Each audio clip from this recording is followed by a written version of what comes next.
Alhamdulillah, nahmaduhu ta'ala wa nasta'inuhu wa nastaghfiruhu wa natubu ilaih. Asyhadu an la ilaha illallah wahdahu la syarikalah wa asyhadu anna Muhammadan abduhu wa rasuluh. Ya ayyuhalladzina amanu taqullaha haqqa tuqatih wa la tamutunna illa wa antum muslimun. Ya ayyuhan nasu taqu rabbakumul ladzi khalaqakum min nafsin wahidah wa khalaqa minha zawjaha wa batha minhuma rijalan katsiran wa nisaa'a wattaqullaha alladzi tasaaluna bihi wal arham innallaha kana 'alaikum raqiba. Ya ayyuhalladzina amanu taqullaha wa qulu qawlan sadida yuslih lakum a'malakum wa yaghfir lakum dhunubakum wa man yuti'illaha wa rasulahu faqad faza fawzan 'azima. Amma ba'd, fa inna asdaqal hadisi kitabullah wa khairal huda hudan nabiyyi alaihi salatu wassalam wa syarrul umuri muhdatsatuha fa inna kulla muhdatsatin bid'ah fa inna kulla bid'atin dhalalah wa kulla dhalalatin finar. A'adhanallahu wa iyyakum minan nar. Allahu akbar, Allahu akbar, Allahu akbar walillahil hamd. Kaum muslimin, Allah Subhanahu wa taala mentraining kita di sebulan full di bulan Ramadan. Itu adalah tarbiyatun, pendidikan dari Allah Subhanahu wa taala kepada kita. Siapa yang di antara kita yang bisa lulus, maka dia akan menjadi pribadi orang yang bertakwa. Barang siapa yang tidak lulus, maka puasanya, pendidikan yang diberikan oleh Allah Subhanahu wa taala sebulan full, la faidata fihi, tidak ada faedahnya. Tidak memberikan buah yang baik bagi dia. Di awal pendidikan ini kita diuji oleh Allah Subhanahu wa taala dengan penentuan hilal. Di awal kita puasa. Kemudian diuji lagi ketika mau selesai penentuan hilal, mau hari raya. Ini ujian yang berat bagi seorang muslim untuk menentukan pilihan mana yang paling terbaik dari pilihan-pilihan tadi. Maka di pagi hari ini kita akan sedikit membahas tentang yang paling tepat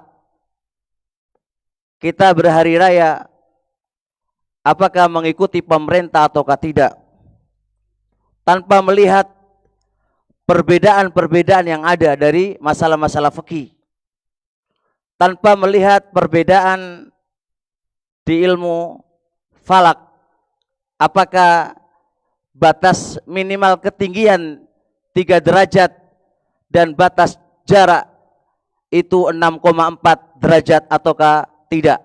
Kita enggak melihat itu. Tapi yang menjadi acuan kita bahwasanya kita seorang muslim harus meyakini keyakinan ahli sunnah wal jamaah. Ternyata di kutub-kutubus salaf, di kitab-kitab para salaf, anjuran berhari raya dengan pemerintah. Di antaranya ucapan Imam Abul Hasan Al-Asy'ari di dalam kitab beliau Risalatu Ahli Syaghar. Beliau menukilkan kesepakatan yang ke-45. Beliau mengatakan ajma'u ala sam'i wa ta'ah.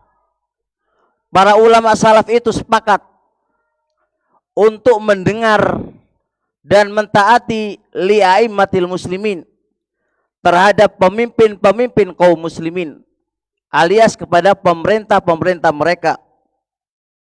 Wa yusalli khalfahum, dan mereka sepakat untuk sholat di belakang mereka, al-jumu'ata wal jumu'ata wal a'yada.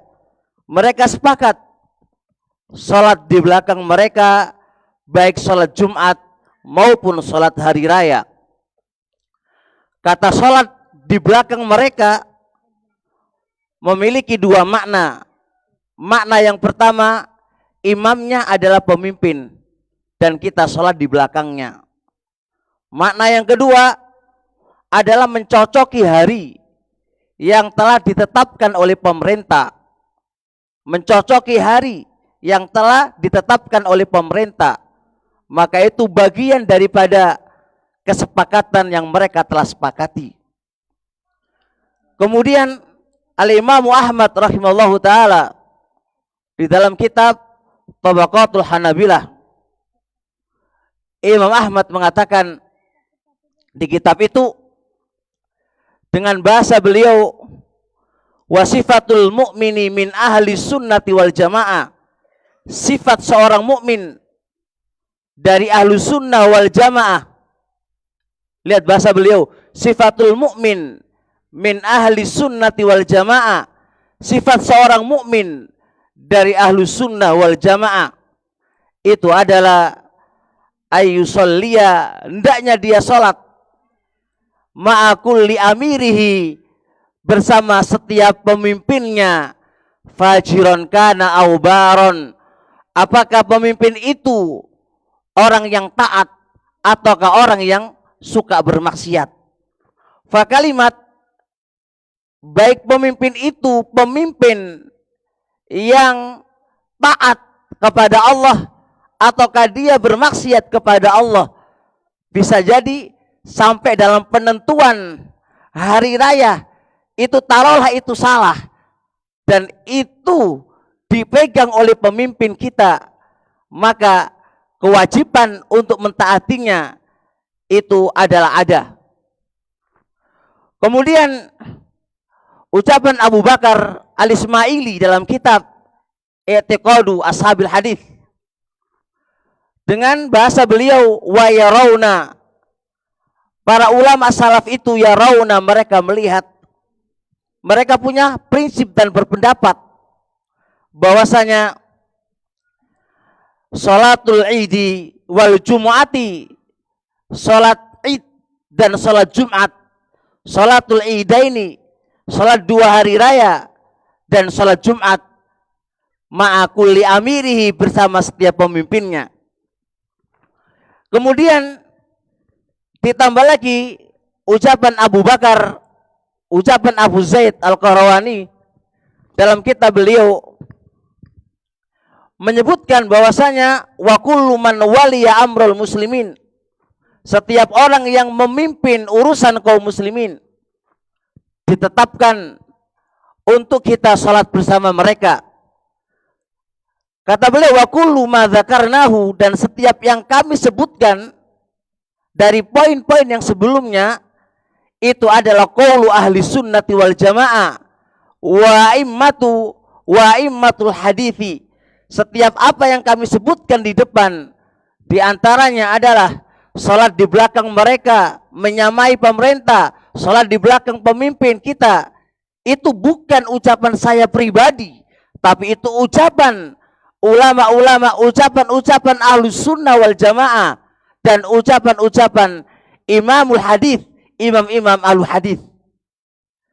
Dari 4 poin tadi menunjukkan bahwasanya salat di belakang pemimpin kita, salat menyamai pemimpin kita, salat sesuai dengan ketetapan yang telah ditetapkan oleh pemimpin kita terkait dengan salat hari raya, itu bukan masalah fikih lalu cukup di sini, tidak.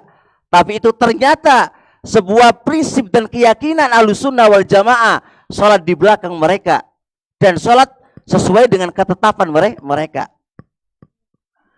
Ketetapan tadi dari ulama-ulama yang kami sebutkan didukung dengan sebuah hadis yang diriwayatkan oleh Imam Tirmidzi wa ghairu. Kata Rasul alaihi salatu wasalam, as-saumu yauma tasumun wal fitru yauma tuftirun wal adha yauma tudhiqun. Berpuasalah pada hari kalian berpuasa, berhari raya pada hari kalian berhari raya, dan beridul adha pada hari kalian beridul adha. Fa kalimat berpuasalah pada hari kalian berpuasa, kata kalian, dan berhari rayalah pada hari kalian berhari raya, lafadznya kalian. Al-Imam Tirmidzi ketika menyebutkan hadis ini, beliau mengatakan wa fassarahu ba'du ahli ilmi, dan telah menafsirkan sebagian ahlul ilmi terkait dengan hadis tadi. Kata mereka adalah as-saumu wal fitru ma'al jama'ati wa idhamin nasi. Berpuasa dan berhari raya itu ma'al jamaah. Jamaah ini saya artikan adalah bersama pemerintah. Wa idhamin nasi, dan mayoritas manusia. Perintah berpuasa, perintah berhari raya itu bersama pemimpin, bersama pemerintah, dan bersama mayoritas manusia. Kenapa mayoritas diatofkan kepada pemimpin? Karena selayaknya mayoritas umatnya dan mayoritas masyarakatnya harus mentaati kepada pemimpinnya. Dilanjutkan lagi oleh Imam Ibnu Sindi. Dilanjutkan lagi oleh Imam Sindi dalam kitab beliau Hasyiatu Ibni Majah. Beliau mengatakan wahadhil umuru, penetapan hari raya dan penetapan puasa, laisa lil ahadi dakhalun, per individu nggak boleh ikut campur. Per individu nggak boleh ikut campur. Walaisa lahum walaisa litafarrudi fiha, walaisa litafarrudi fiha, dan perkara-perkara ini nggak boleh per individu itu keluar darinya. Balil amru rajiun, bahkan perkara-perkara yang semisal itu dikembalikan kepada pemimpinnya, dikembalikan kepada pemerintahnya. Wa alal ahad, dan wajib bagi persatuan satuan masyarakat adalah mengikuti apa-apa yang telah ditetapkan oleh pemerintah mereka. Ini ucapan Imam Sindi. Jadi urusan penetapan hari raya dan urusan penetapan puasa itu nggak boleh individu ikut campur di dalamnya. Akan tetapi perkaranya dikembalikan kepada ketetapan pemerintah. Hadhi isyarah latifah, ini adalah isyarah yang lembut. Bahwasanya Islam itu selalu mengajarkan kepada kita ijtima'ul kalimah, persatuan umat. Itu yang dikejar oleh agama kita. Persatuan, bukan terjadi perbedaan dan tafarruq, perpecah belahan. Islam selalu mengajarkan kita untuk sa'yu jam'il kalimah, berupaya untuk bersatu, bukan bercerai-berai. Makanya urusan penetapan puasa kapan dan hari raya kapan, itu kalau diberikan per individu manusia, maka akan terjadi perpecahan. Masing-masing orang memiliki akal-akal mereka dan pendapat-pendapat mereka, dan ini akan menjadi perpecahan di suatu negara itu. Makanya perkara-perkara ini dikembalikan kepada pemerintah dan ketetapan pemerintah. Kaum muslimin rahimani wa rahimakumullah, dalam kitab Fathul Mu'in li Syekh Zainuddin Al-Milibari, kitab Syafi'iyah, menyebutkan bahwasanya penetapan puasa dan hari raya itu adalah haknya pemerintah. Perhatikan sebuah hadis Nabi alaihi salatu wassalam, datang dari sahabat Ibnu Umar, muttafaqun alaih. Ibnu Umar bercerita, tara'an nasu al-hilala, manusia saling melihat hilal.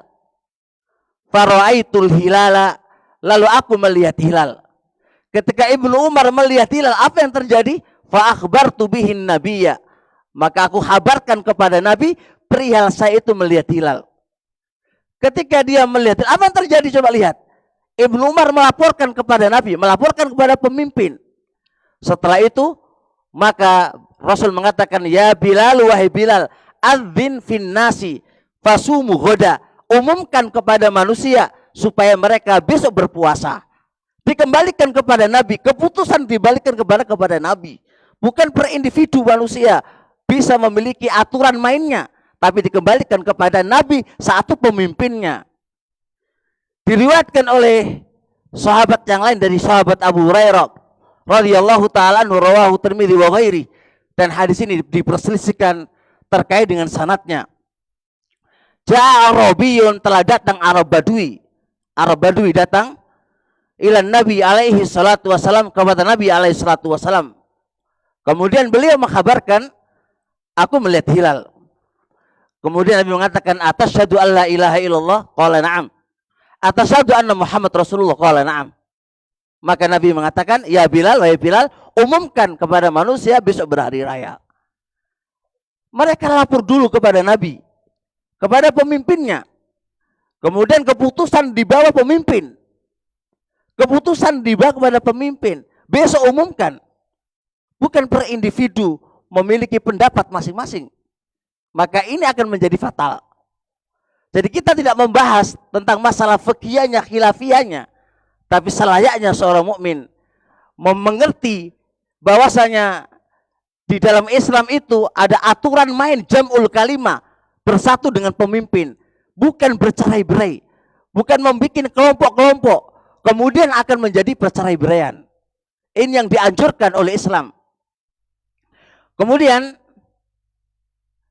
di poin yang kedua dari kita belajar terkait dengan puasa, pelajaran yang kita bisa ambil, karena kita nggak mungkin lulus di dalam ujian-ujian yang Allah berikan di Ramadan itu menjadi orang-orang yang bertakwa, kecuali kita bisa mengambil intisari dari pelajaran-pelajaran tadi. Banyak ayat dan hadis Nabi alaihi salatu wasalam terkait dengan ampunan-ampunan di bulan Ramadan. Ampunan-ampunan di bulan Ramadan.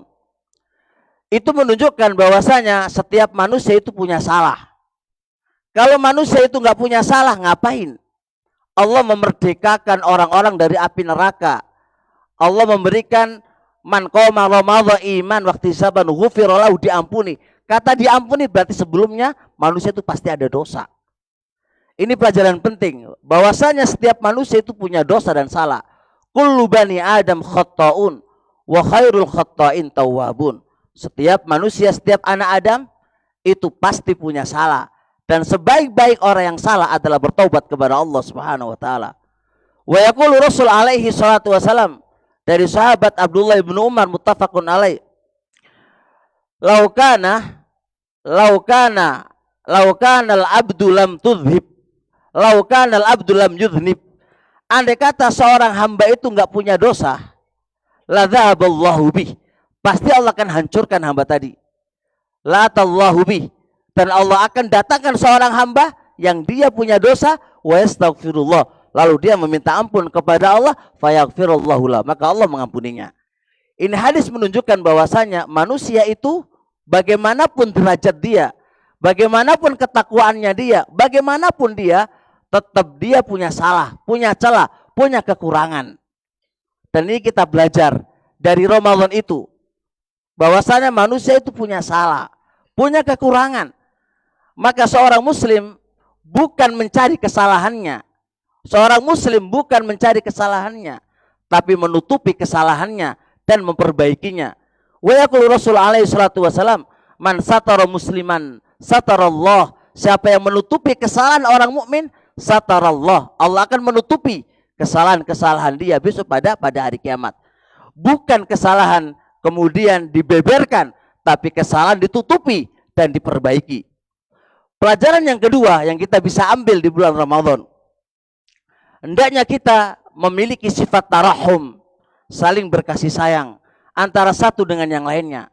Bukan memiliki sifat tasyajur, saling saling dengki, saling benci. Karena apa? Kita coba lihat ketika kita puasa dalam keadaan lapar. Dalam keadaan lapar. Maka lapar itu adalah satu pelajaran penting bagaimana orang-orang yang tidak mampu. Bagaimana orang-orang yang mereka dalam keadaan miskin. Mereka juga merasakan kelaparan dan kehausan sebagaimana kita merasakan lapar dan haus. Pelajaran penting lagi bahwasanya di dalam puasa hendaknya kita mencerdaskan otak-otak kita. Mengedepankan akal kita, bukan mengedepankan hawa nafsu. Mengedepankan kedewasaan, bukan mengedepankan hawa nafsu. Di dalam puasa itu adalah nggak makan, nggak minum, mempersempit larinya syaitan. Lianna syaitan yajri majrad dam. Karena syaitan itu berjalan di aliran darah. Ketika darah itu dalam posisi dia lapar dan kehausan, maka mempersempit gerakan syaitan. Maka ini menunjukkan bahwasanya hendaknya seorang muslim mengedepankan akalnya. Ketika kita puasa, hawa nafsu pingin makan karena asal makan adalah halal. Hawa nafsu pingin minum karena minum itu halal. Hawa nafsu pingin berkumpul sama istrinya karena itu istrinya halal bagi dia. Tapi dia menahannya karena Allah Subhanahu wa ta'ala. Maka ini pelajaran-pelajaran ini, gunakan akal-akal kita untuk memikirkan mana yang terbaik, mana yang bermaslahat dan mana yang bermadharat. Ketika bertabrakan antara maslahat dengan maslahat yang lain, ambil yang paling besar maslahatnya. Ketika tabrakan ini mafsadah, ambil yang paling besar maslahat yang terbesarnya. Ketika datang madharat, ambil yang paling kecil madharatnya, dan seterusnya. Kemudian nasihat untuk para ummahat. Perhatikan sabda Nabi alaihi salatu wasalam terkait dengan lisan-lisan kita. Man yadman baina syafatai wa fakhadai admin lahu jannah, kata Rasul alaihi salatu wasalam. Barang siapa yang bisa menjamin, bisa menjaga lisannya dan menjaga kehormatannya, saya akan jamin bagi dia surga. Jaminan surga diberikan kepada orang-orang yang bisa menjaga lisan-lisannya dan bisa menjaga kehormatannya. Al-Imam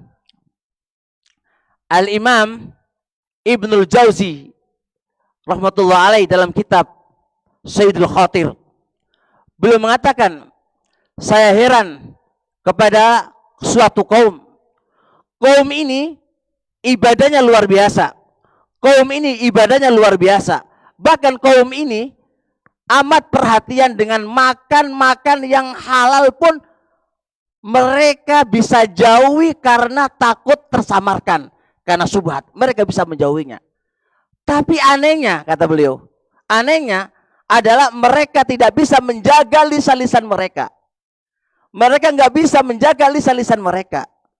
Oleh karena Mu'adz bin Jabal radhiyallahu ta'ala anhu, beliau terheran-heran dengan ucapan Nabi alaihi salatu wasalam.